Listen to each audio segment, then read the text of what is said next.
what is actually valuable about being human that is going to have intrinsic worth over the next decade. And I'm saying this not just to dental professionals, but to just humans, that I believe the moat, if you were a castle, the moat around what makes you special is actually what I refer to as. I think that along the lines of robots replacing humans, I think what will happen is that because the new currency in the economy we're entering into is actually going to be my whoa, words, right? you can't say that on this podcast. And the question is always going to be, was this AI generated or is this actually human? I don't think we're going to solve that freaking problem. I just know that I'm right and you're wrong.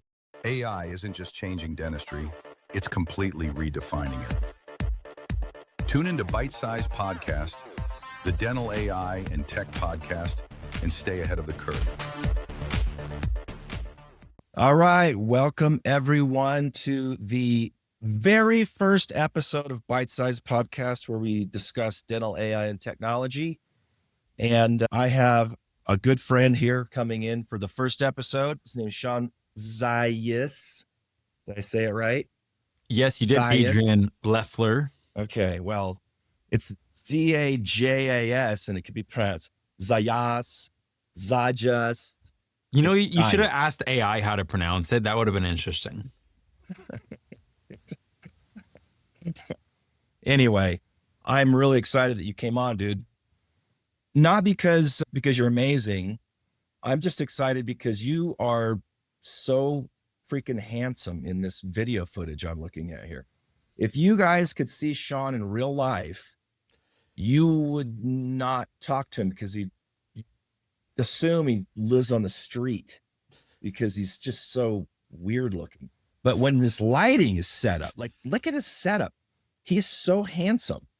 So I have some studio envy here. I don't know who set up your studio, but it looks damn good. That's all I got to say. All right. Good. I'm saying that not to dig on you, dude, but just to give you the opportunity to plug the fact that you helped me set up my studio. I am in Utah. Shawn is in Arizona.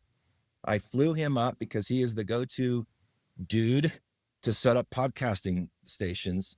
And he like hooked me up. Like all the things that I just said about Shawn and how he's like ugly in real life, that's me. I was really talking about myself. And I have to be honest, like I am so much better looking in this video footage. Like I don't want to be seen any other way. It's so nice. I've got this 5-foot light right here and this mic that's like the studio quality mic. It's beautiful. I love it, dude. I was super nervous about doing a podcast because I don't like to put myself out there.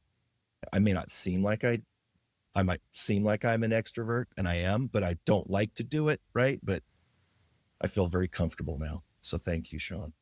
So Shawn, in the podcast notes, I want you to just drop a link in there to your, do you have a website for your podcast station setup stuff? Yeah, absolutely. All right. You guys, if you wanted to start a podcast, you got to talk to Shawn. Also, let's plug your own podcast. Go. Tell us about it. 2 podcasts, The Authentic Dentist, where I podcast with Dr. Allison House. Been doing it for over 5 years. She is amazing. She's inspirational. What she's doing in dentistry is amazing. And then my podcast, The Shawn Zajas Show, well, really, it's just about why people bet on themselves to pioneer positive disruption. I'm fascinated by it, Adrian. Like you decided even now to step out and bet on yourself to do this podcast.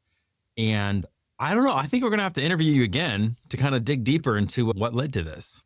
Oh yeah. Was my interview even decent? I can't even remember what happened. It was good, but your studio is pretty bad. It's because I got to interview Adrian 2.0. Yeah, let's do it, dude. Let's do it. You're one of the best interviewers too. It's like you're being interviewed by like, somebody on television. You're that good, man.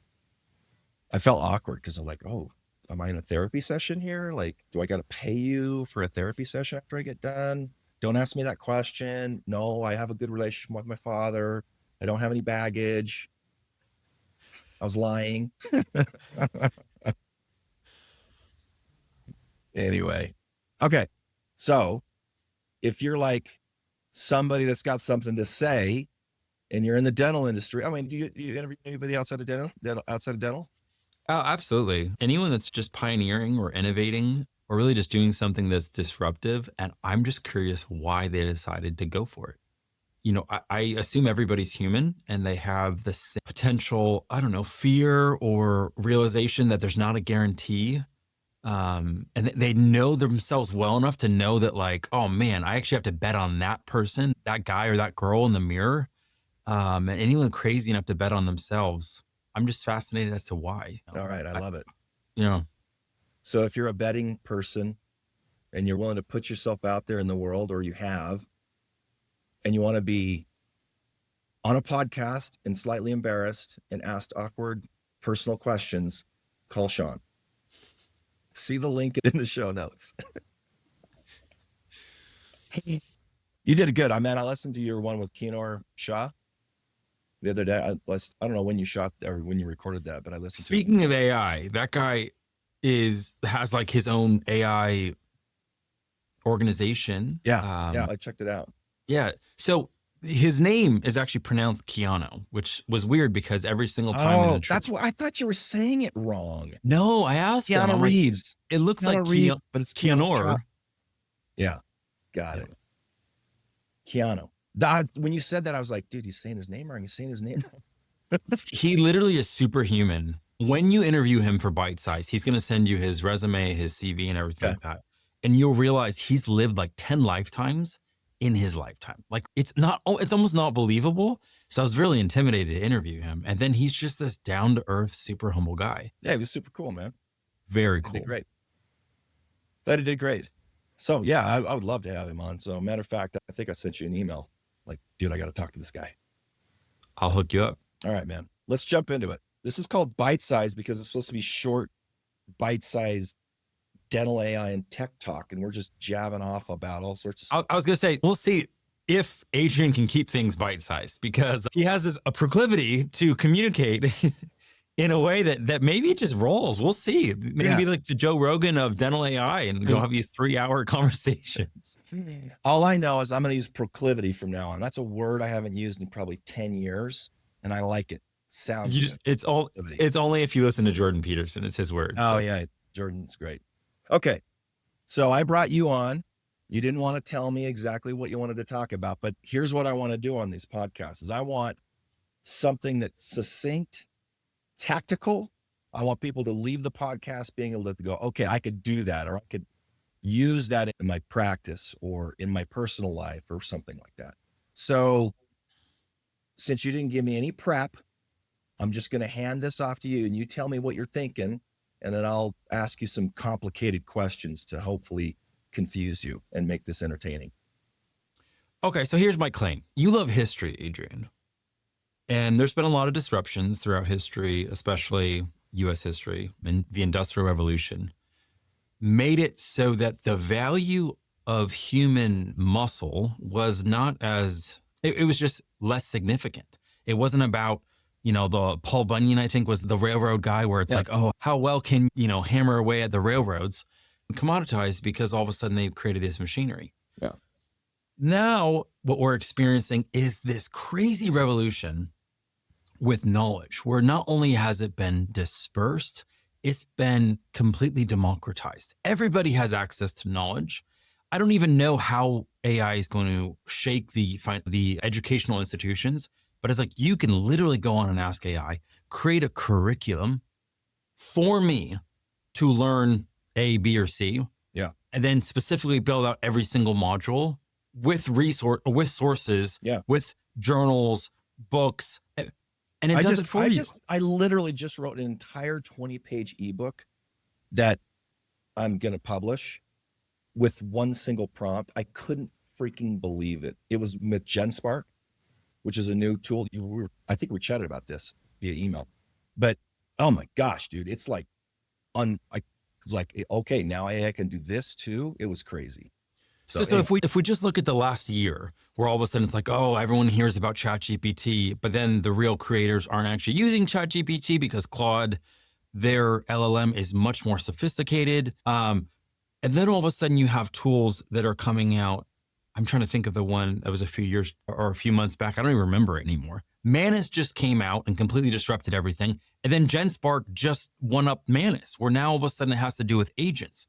Yeah. So the whole, like the speed at which AI is evolving, and the culmination is going to be when all of a sudden it's the industrial revolution where it's actually machines, it's robots now with intelligence. Yeah. The second that confluence happens in a big way, it's going to disrupt every single industry. And you can look at the next 18 months in terms of like, oh, this is encouraging because, you know, humans can leverage AI. But at some point, if you go 5 years out, it's not really about humans leveraging it. It's about humans not getting replaced.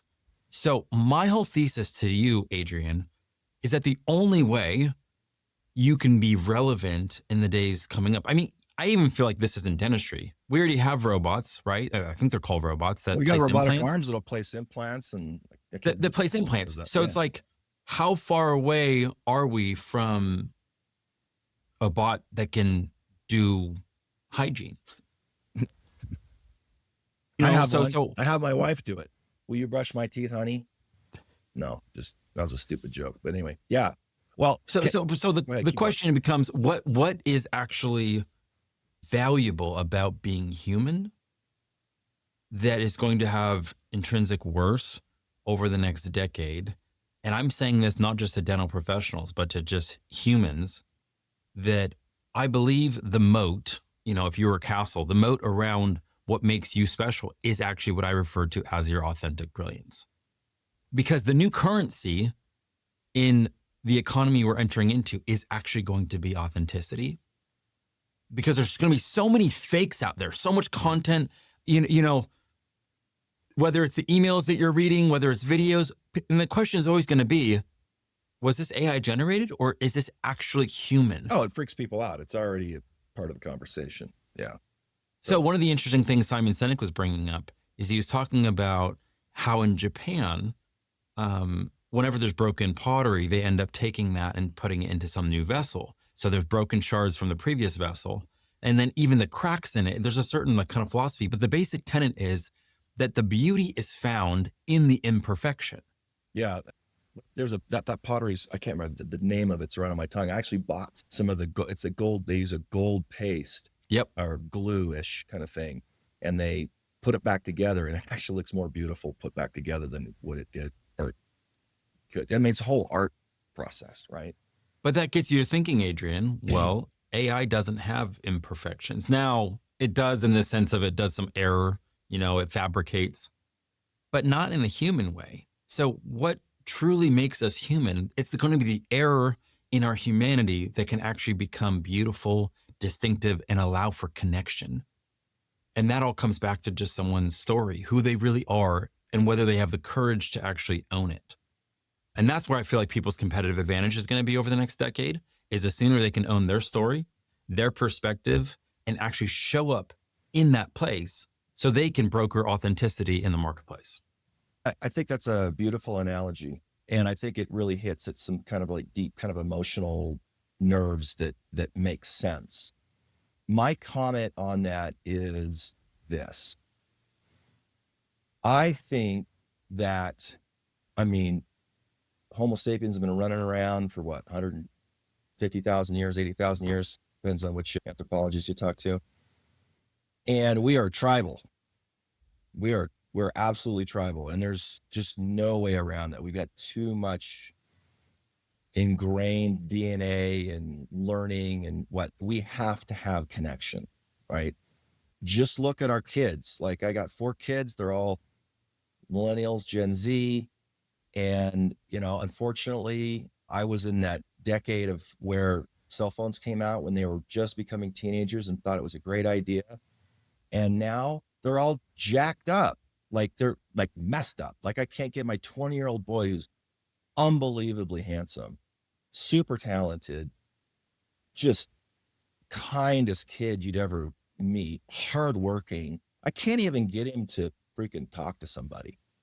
And he's depressed, he's isolated, and he's alone. And trying to get him outside of that is, you know, is a project that a lot of parents are working on right now.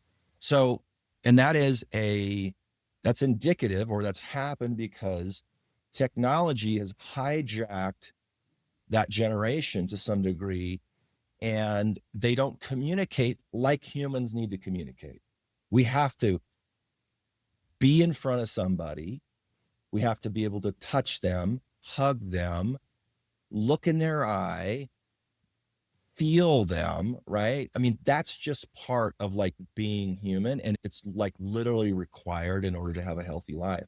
So I think that along the lines of robots replacing humans, I think what will happen is that tasks that can be automated will be automated, but the relationships, hopefully what happens is it frees up time for people to be authentic. And when you say authentic, I think of interpersonal relationships, building value between two people or families or a business and their patients or whatever it might be. But that can't go away. That has to be the emphasis of using the technology. So I imagine a time when I may go into the dental office, and rather than the front desk pounding away on the keyboard and telling me to hold on for a second, I just walk in and they're not working on a freaking computer because all that freaking work is done. They walk up to me, they remember my name, they shake my hand, they say, "Do you want a coffee?" They walk me back, they ask me about my kids, they remember my kids' names. That type of interaction is why I would be willing to go to that dentist and pay more money than one where I walk in and a robot greets me. You know what I mean? It doesn't make any sense. Like the interpersonal connection, the relationship building that human beings require in order to live a healthy life is absolutely pinnacle in terms of like what's needed. So, maybe a robot arm places an implant. It probably can do it. I think I've talked to some doctors that use those robotic arms, and they're unbelievably good. Like probably better than they can do themselves. So the precision of a robot to place an implant is great. But you don't just stick a patient in a room with a robot. You know what I mean? You don't do that. You hold their hand or you answer questions or whatever that might be. So I think that there's going to be this really interesting play in between where technology should not try and replace human relationships. And I know it's going to attempt to do that. I mean, there are some pretty, I think, harmful apps out there where you can build relationships, personal relationships with an AI on your phone, like a girlfriend. And that is like effed up. You know what I mean? So, Okay, so can I give some pushback? yeah, go ahead. So basically the name of the game is still always follow the money. Like, where's the money going to be flowing? Yeah. Now, That drives production and development. And we know the reason why a lot of solo GPs don't like the big bad DSOs is because at times along their growth journey, some of the corporate individuals didn't make decisions that were best for the patient. Yeah, sure. In pursuit of scale, in pursuit of dominance in the marketplace, in pursuit of making more money. So somebody is going to start off and say, you know what? I think a patient is going to be okay if there's not a human in the room because it saves us money. And at some point, I think when you walk around, whether it's going to be through a mobile device or just through some implanted chip, you're going to have your own preferences that are just going to be able to get instantly like captured by the AI robot. So it's going to talk to you exactly how you want to be talked to. It's going to ask you questions about everything in your life that you care to talk about because it knows your communication preferences, communication style, like it's going to be able to be humans at every single thing humans can do. Aside from what? Love? But who wants love when they're in the dental chair? Oh, I think that's a great value proposition. Where's that? I was like, wait a second. I don't know where he's going with this one. Yeah, you set that one up. Bump, set, spike. I could have kept going, but I'm not. Okay. Yeah, disagree. I disagree. It may be that humans with the advancement of technology become more comfortable with technology and communicating with software programs, basically. But I just think there's going to be, I just don't believe that the human being in the way that we are built in our evolution I just don't think that process of transitioning away from value and meaning and purpose being derived from relationships, I just don't see that being eradicated quickly. It possibly could if we go out a couple hundred years. Yeah, maybe it's like Blade Runner, you know, and you got pleasure bots, and you can, you know, and you've got like whatever, right? I just don't know that dystopian kind of view of life is going to end up happening. I'm too convinced that human beings aren't going to change the way that they need relationships. Now, that's not to say, I'll shut up in a second. That's not to say that there's not some business plan to start a DSO and have robots run the thing because it's more profitable. I think there might be a case for that. That might cater to only a certain type of a population. But I don't think that if I were in the seat, I would automate. If I were in the seat of making a decision and I had the capabilities of like automating anything, and I had human looking robots, you know, that could greet people at the front door, I would probably draw a hard line in the sand of automating everything I can possibly do in the back office, right? But I would retain the relationship building. I would spend money on an amazing front desk person, somebody who can control conversations, knows how to build relationships, is, you know, probably 3 to 4 times the cost of a 22-year-old young lady that's come out of college and has no life experience. You know what I mean? I would invest in building relationships and not try and think that I could automate that. You see what I'm I saying? love what you're saying, and I think you're positively optimistic, but how many times do you use self-checkout aisles? Well, probably a majority of the time. It depends on how many stuff I got. You know, if I got Do a you big order basket, DoorDash or anything like that? no, I don't. But if I got a great big basket of good groceries in my cart and I go to the self checkout line, what happens is everybody behind me, the human beings behind me, get pissed. Dude, you're not supposed to have more than 10 items. Go over there.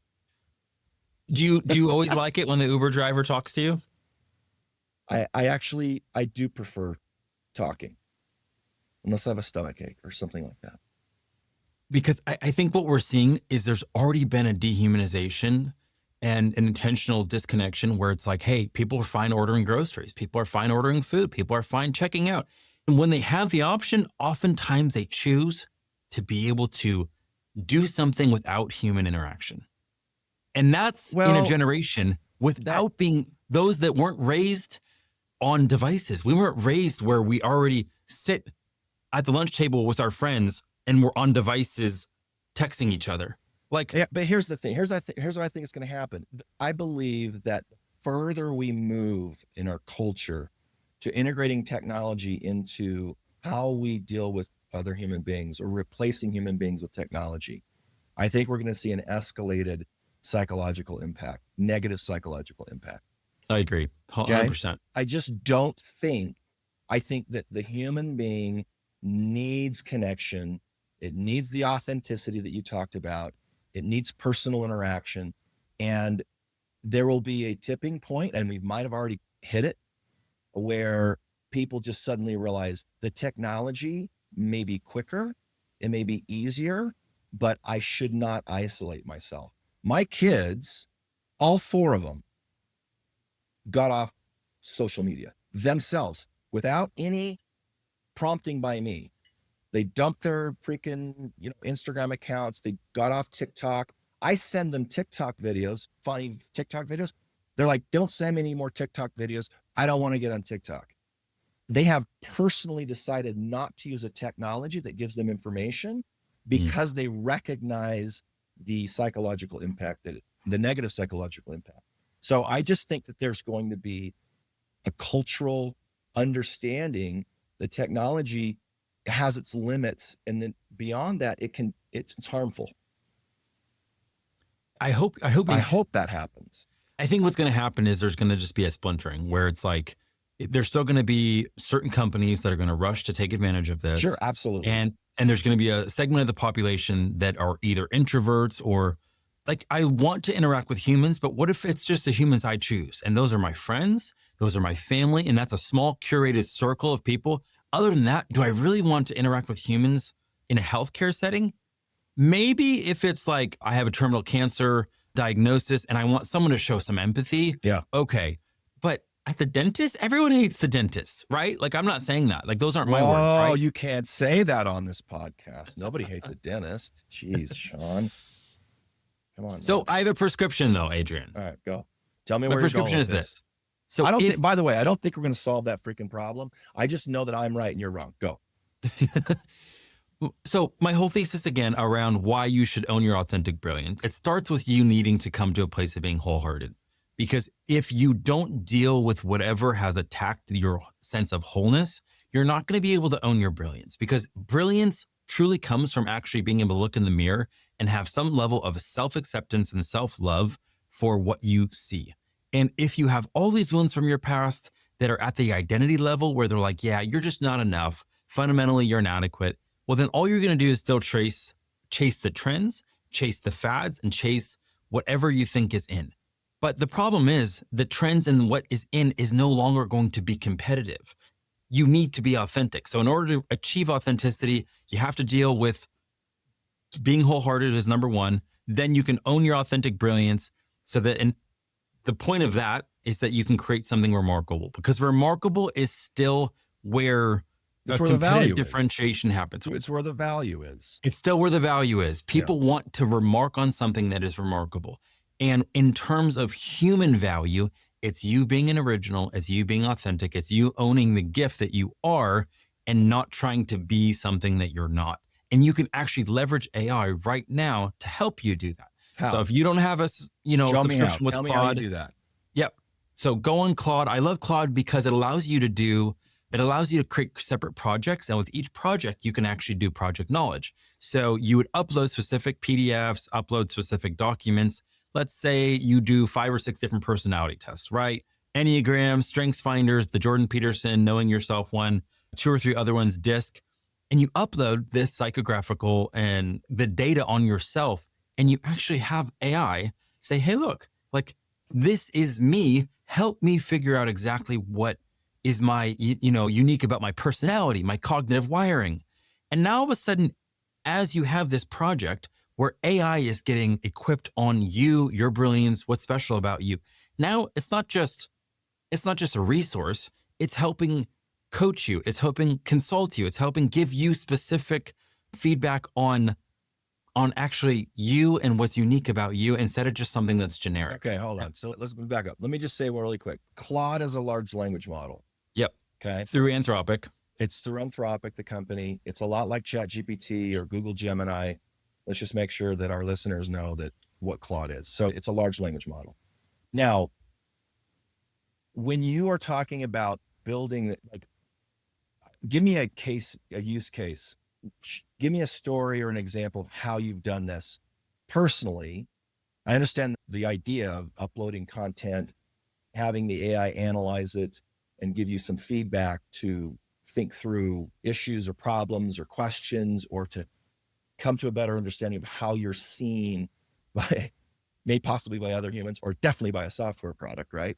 But give me a story, like tell me how you've done that and the value that came out of that. And then for our audience, give them something to do, like tell them to go, give them an action item.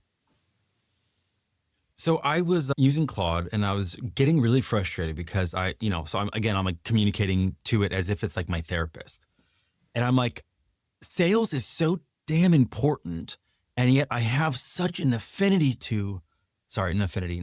I have such a, I'm repulsed by it. I avoid it at every single chance. I don't want to do anything to do with sales, anything that resembles that. And I was like, but I need to face this. Help me figure out how I can approach this. And it's like, well, it basically let me know that I love games. So it gamified almost like a quest for me to reframe sales as, relationship building, as it just did all these positive reframes, so that based off of the way that I see people, based off the way that I'm empathetic, based off the way that I could perceive rejection, it reframed it so that I was seeing sales as something that was actually encouraging, exciting, and gave me energy. instead of something that I would have run from. So now all of a sudden, I'm going into conversations and I'm excited about doing that because I want to help people. I want to talk to them. I want to figure out, what's at the root of it, because it just reframes something that I was completely terrified of. And the value of that to me, Adrian, was like mind blowing. I would have paid a therapist any amount of money to unlock the unstuck in that area. Yeah. And it's all because of how I let it know my fears, my issues, but it also knew my wiring. So it was able to give me detailed plans in a language that I could even understand. So that's what I would say. If you've done any of these psychological or psychographic profiles, DISC, Enneagram, StrengthsFinders, again, the Jordan Peterson, I've done a type. That's a really good one. Take that PDF. So export that data, put it into a project, say context. I'm wanting help. This is a prompt. You're giving us a prompt.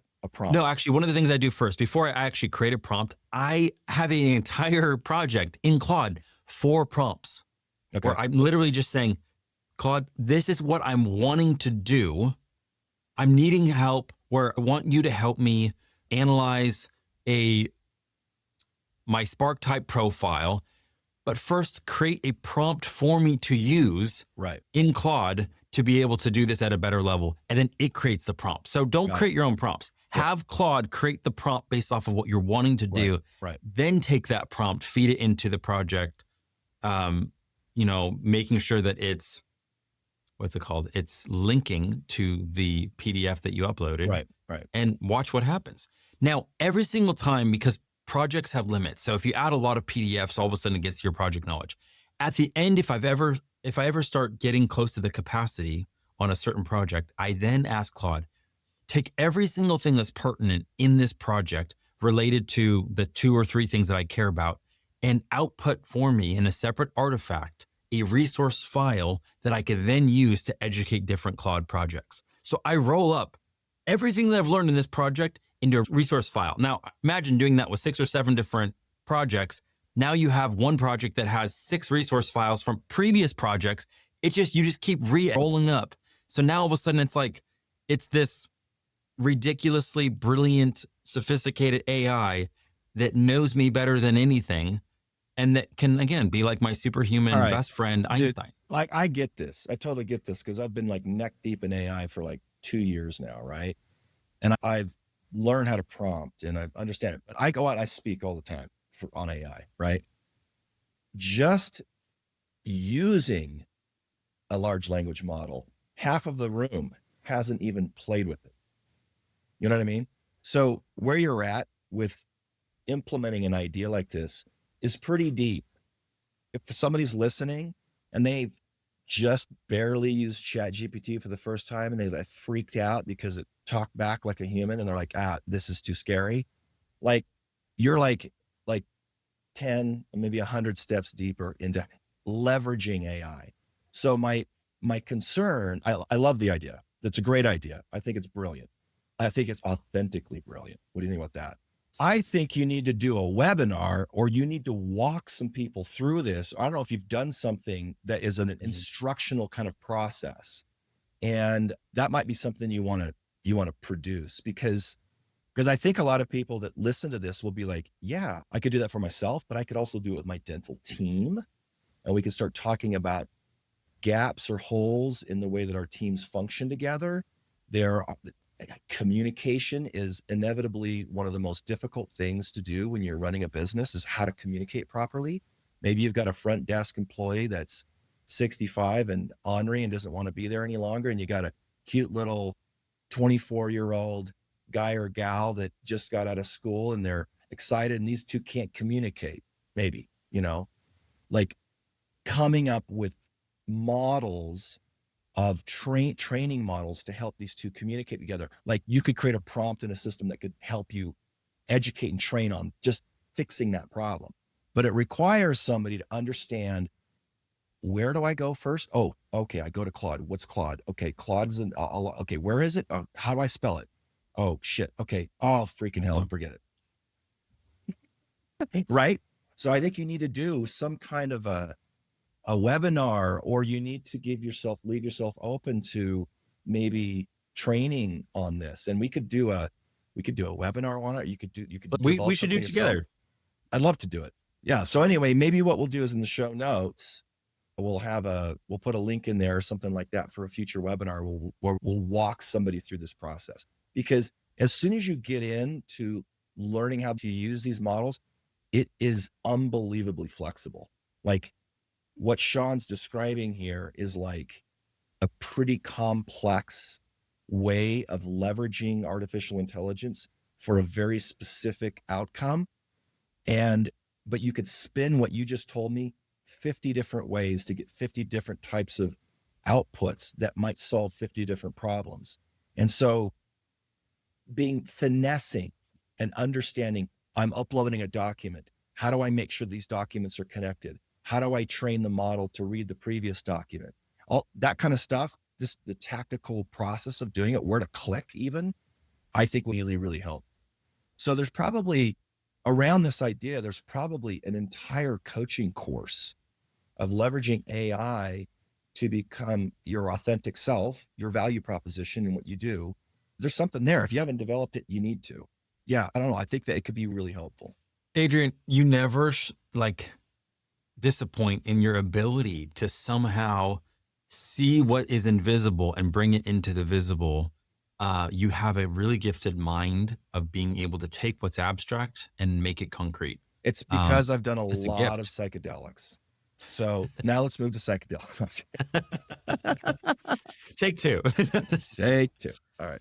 No, thank you. I appreciate that, man. No, I mean, you're a super highly creative person. And so you have this way of like developing an image of something that produces, in a lot of your, as we've known each other for a little while now, you have this ability of really drawing out the emotional context and meaning in some kind of an effort or a strategy and whatnot. But the application of how to do that for somebody else that doesn't have as creative a mind as you, and is not super, super excited about AI and like sucked in and is doing this on like Friday and Saturday nights rather than going out and getting drunk and hanging out, I don't know what you do, but probably sitting in front of your computer, screwing around. There's that piece that needs to be, it's the deliverable of giving somebody the first few steps in the right direction. You got the big picture and you've got the creativity, but it's like, I'm telling you, man, I talk to these dental practices, and I mean, I just showed a dental practice I was at an event like 2-3 weeks ago, and I just played I called an AI agent in the meeting and had a conversation with the AI agent, and these people were at the back of the room going, "Oh dear God, no, this can't be happening." I'm like, that was technology a year ago. You know what I mean? Like, it's coming. People just don't understand what's possible. Yeah. So by the way, for anyone watching, I'm actually adjusting my light just to try to look as tan as Adrian. Oh my hell, you do look really handsome now. A lot better than you used to. Yeah. Do you see, like, I'm trying to go for the, gosh, I love it. It looks like you've been in the tanning bed, dude. I was just getting insecure because you're so darn tan and I look so white, even though I'm half Hispanic. I'm just not doing my people right. I've been working in the yard for the last month and it's looking good on me, I think. All right. So I don't know what that action item might be since you haven't developed it, but maybe we could put something in the show notes that for either a future webinar, reach out to me if you want to get started with Claude. Yeah. Actually, we'll drop your email in the show notes, and reach out to Shawn if you want to talk to him. I don't know if would you be open to that? Yeah, that's great. Okay. All right, man. Dude, we'll end there. That's a 40-minute bite-sized podcast. That's twice as long as it should be, dude. But I just talk, and it's twice as long. Twice as long. Be. And it's a problem with that. You just talk to my wife, and she'll let you know that it's a problem. Anyway, I'll close out, man. Wait, put your tan back on. Oh, I liked your tan. Yeah, there you go. There we go. We'll keep the tan. Okay. Well, Shawn, thank you for coming. I appreciate it. Thanks for everybody listening, and we'll see you. We'll do this weekly. We'll see you next week. Thanks for listening to Bite Size Podcast. Tune in to stay up to date with everything dental AI and tech